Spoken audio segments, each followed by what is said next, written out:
First, we just need to start with what is Zionism? Zionism didn't start, with Bibi Netanyahu, even though many people tell you that it did. Didn't start in 1948 when the state was founded. Didn't start in 1897 when Herzl wrote Jerusalem. In my view, Zionism started right here. Right here. Right here. Now, I don't say this like some messianic person, but you cannot disentangle Zion and Zionism from Judaism. Period. You can't. So, there's no question there are people who are very angry about the state of Israel. They're very angry about Bibi Netanyahu. They're very angry about this, that, and the other. But Zionism is simply the right of Jews to self-determination in their ancient homeland. The one that Moshe Rabbeinu brought us to. The one where Jews have lived for thousands of years. Now, yes, Jews were enslaved, exiled, and then lived in Christian Europe or Muslim Middle East, and were subjected to inquisitions and persecutions and pogroms and shoahs and farhoods and on and on. But the reality is that the Jewish connection to that land is not political. It's essential to our identities. And if you don't believe me, I would invite anyone sitting in this room to open up a Siddur. That's what we do, Siddurim. Find me a page that doesn't mention Yerushalayim or Eretz Israel or Zion. You can try this. Maybe you can find one. But the reality is all Zionism is the right of Jews to self-determination. That is doesn't say anything about excluding Arabs or Muslims or Palestinians. It's just the right of Jews to self-determination at home. So then what's anti-Zionism? Anti-Zionism is the negation of that right. Anti-Zionism is the denialism of that and us and our identities. Anti-Zionism is an ideology of nihilism. Now wait, you say, but I know Jewish anti-Zionists. That's okay. That's fine. Look, the truth is that maybe in a seminar at University of Miami, down the road, on 19th century theories of nationalism, you can talk about anti-Zionism. We can talk about all other kinds of nationalism. But if the only nationalism you're opposed to is Jewish nationalism, you're an anti-Semite. It's just true. Now, by the way, well, wait a second, I'm Jewish and I'm an anti-Zionist. Look, I'm not going to impugn or try to interpret your intent. I don't know what you're thinking, what you've learned or not learned. Maybe you're miseducated, I don't know. But let me tell you, if not intent, the outcome. The outcome of anti-Zionism is 10-7. The outcome of an ideology that dehumanizes Zionists and renders them as objects is 10-7. And no one knows this better than the Jewish people. Because as I said before, for thousands of years, we were rendered as subhuman. We were objectified. We were dehumanized, and we know how it worked out. So it is certainly true that there are Jews who say, I believe in diasporism. God bless. Good for you. But anti-Zionism, whether by intent or outcome, is anti-Semitism. And I say that absolutely, and I will not apologize. Not now or not ever for my Zionism. I won't apologize for it, and none of you should. Now look, maybe when Biden, maybe if you're a Republican, you're upset about Biden. I don't think you renounce your commitment to America. Maybe as a Democrat, you're upset about Trump. I don't think you renounce your commitment to America. Maybe as a Zionist, you're upset about Bibi Netanyahu. You don't renounce your commitment to Israel. My Zionism compels me to push Israel to be the best that it can be. But don't let anyone, and look, I'm going to acknowledge, again, for those of you who raise your hand, who have friends or family members with kids or grandkids who say they're anti-Zionist. Like, look, there are also folks from different communities who may say things that are self-hating. They might not intend to, but in the real world, in the world in which I live, where anti-Semitic incidents are up 330 some odd percent, anti-Zionism is anti-Semitism. Period. Full stop. So I used to work in Silicon Valley, worked in tech for many years. I'm a big fan of tech. I used to build software products. I ran the consumer products divisions of public companies that did this. Technology does a lot of good, the internet does a lot of good, social media does a lot of good, and yet the net on it is bad. And social media itself is a super spreader of anti-Semitism and intolerance and hate.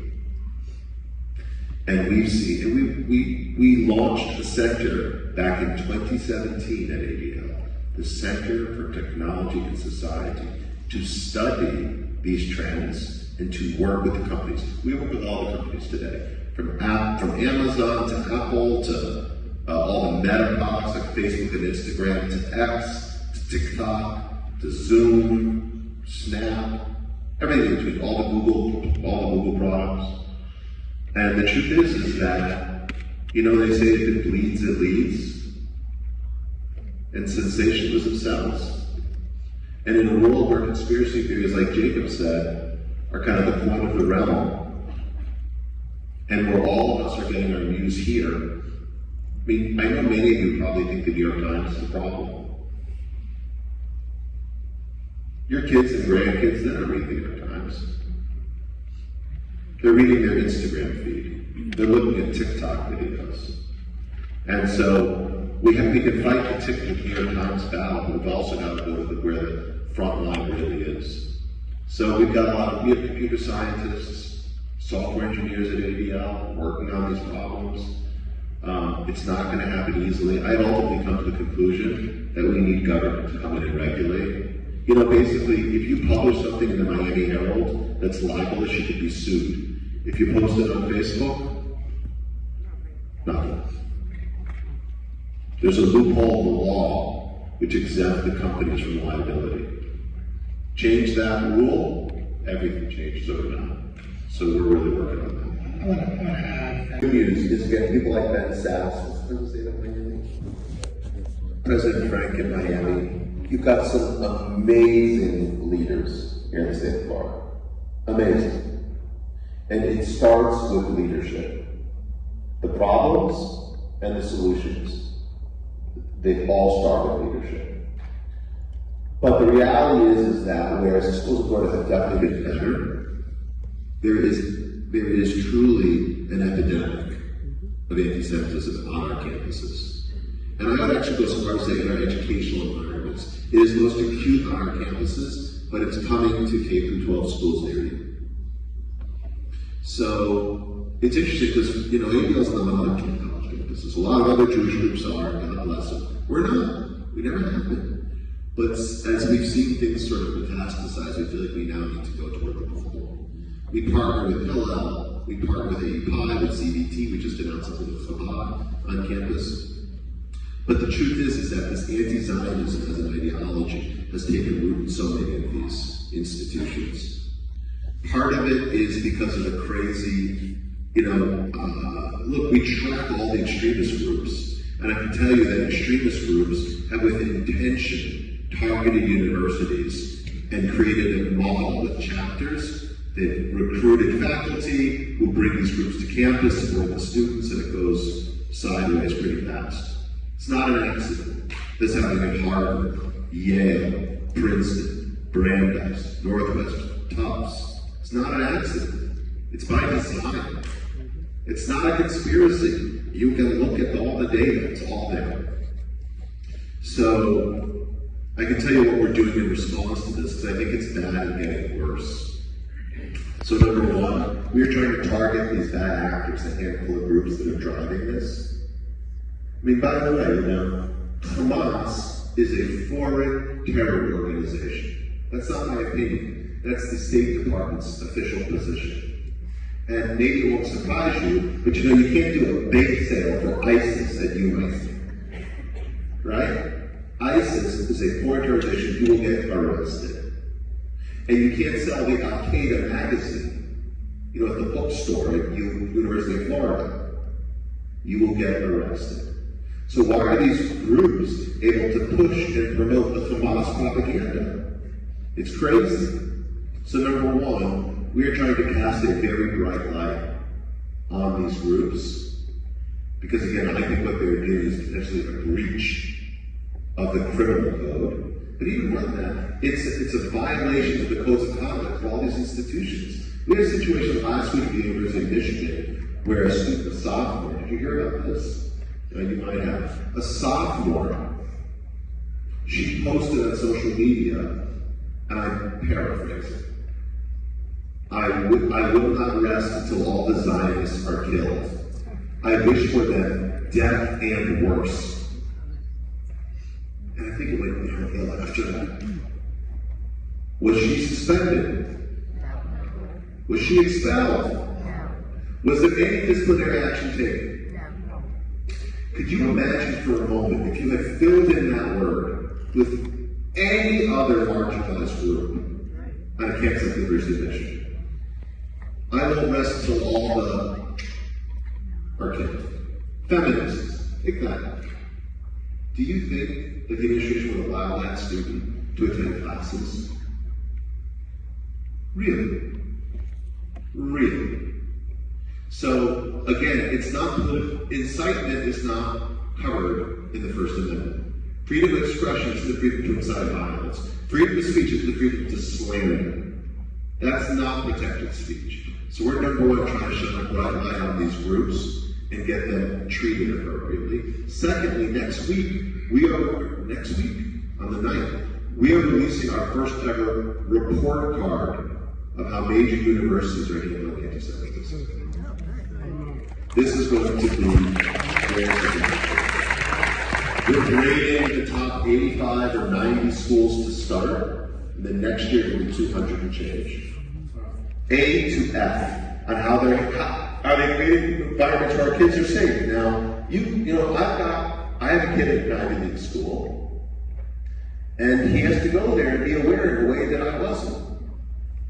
I didn't go to an Ivy League school, I couldn't have gotten in. But the point is that this report card, I think, will be a very big deal and important. And then the third thing I'll just say is I have been dealing with all of these schools, from Penn, where Jacob went to school, to Harvard, to Yale, all of them. MIT, Columbia, Cornell, Michigan, UCLA, on and on and on. And at some point, I just ran out of energy. And what I realized is that pressing the college presidents to find a spine is a useless exercise. But you know what they do respond to? Money. Now I know, God bless Mark Rowan for putting pressure, and Bill Ackman for putting pressure. But the truth is that the real money is federal funding. And that you can stop flowing to the schools through something called Title VI.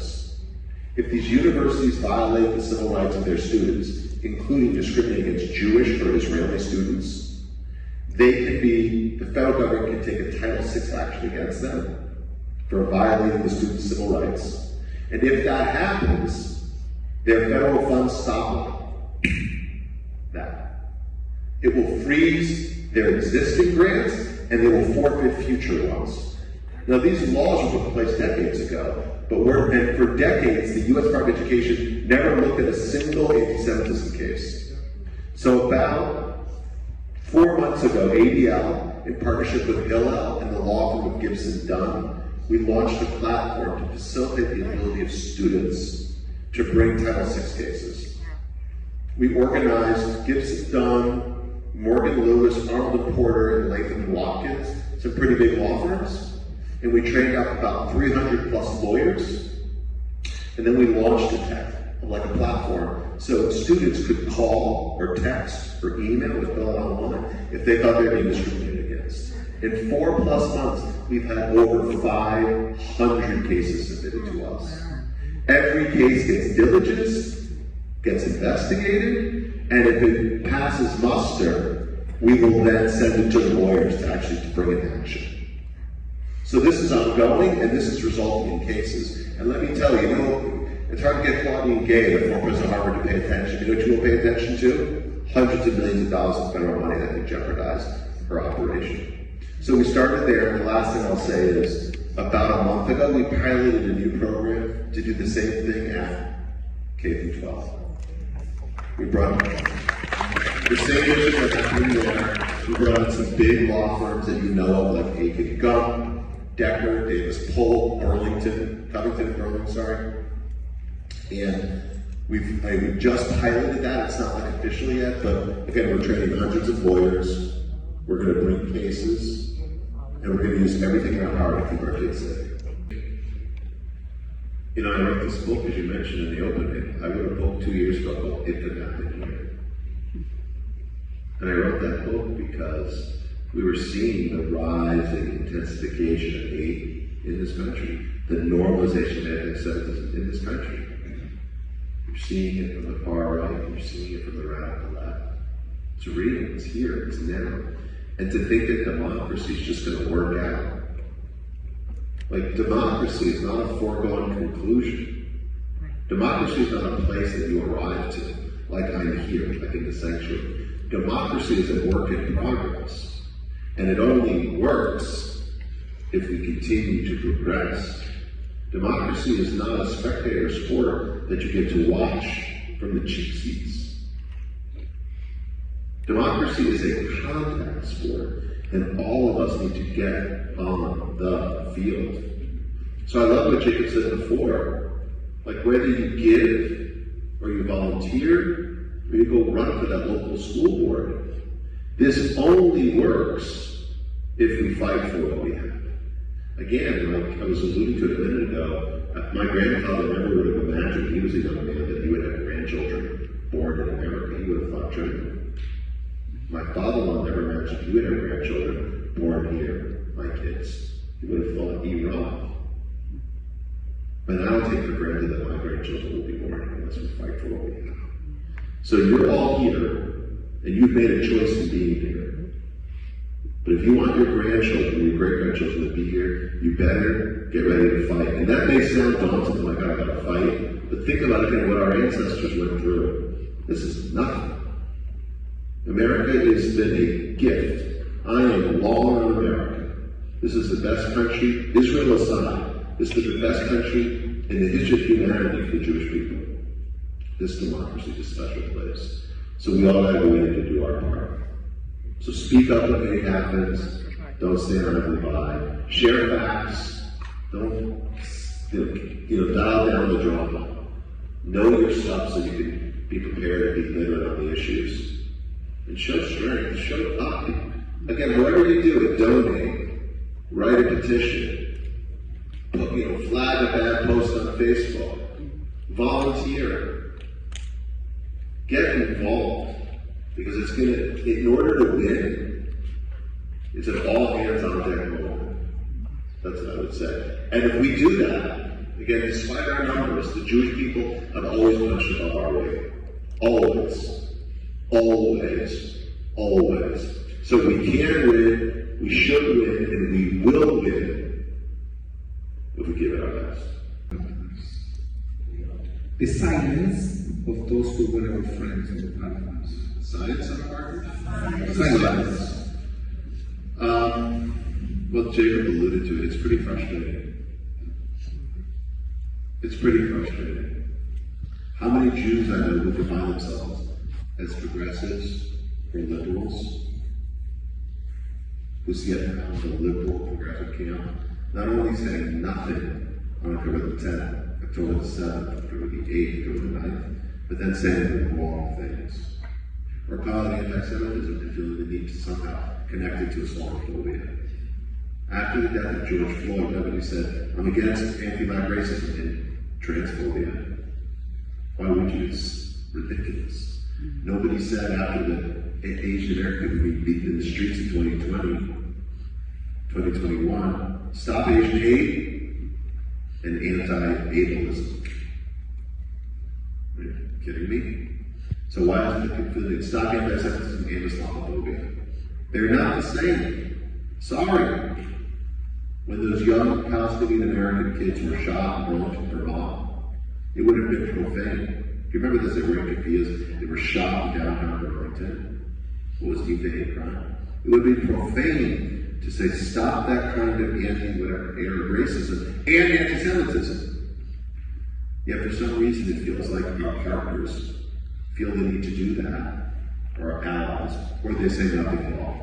The good ones, or they say nothing at all. On the other hand, I think part of it is because things are so polarized today. Part of it is because the anti-Zionism has been normalized by so many. Part of it is because they don't want to show any sort of affinity for Benjamin Netanyahu. But we end up suffering, all of us here.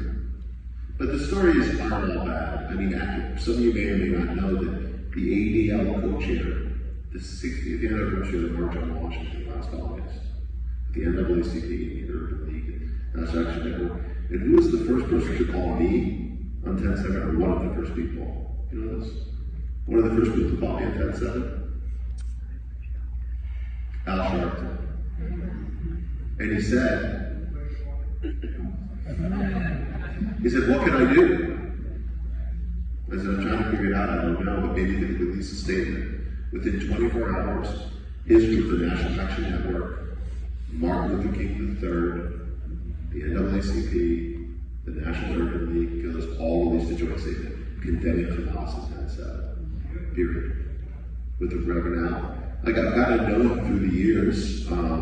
He helped organize that march. And we had, on that march in Washington, there were people who said, we won't be on the stage if the ADL is on the stage.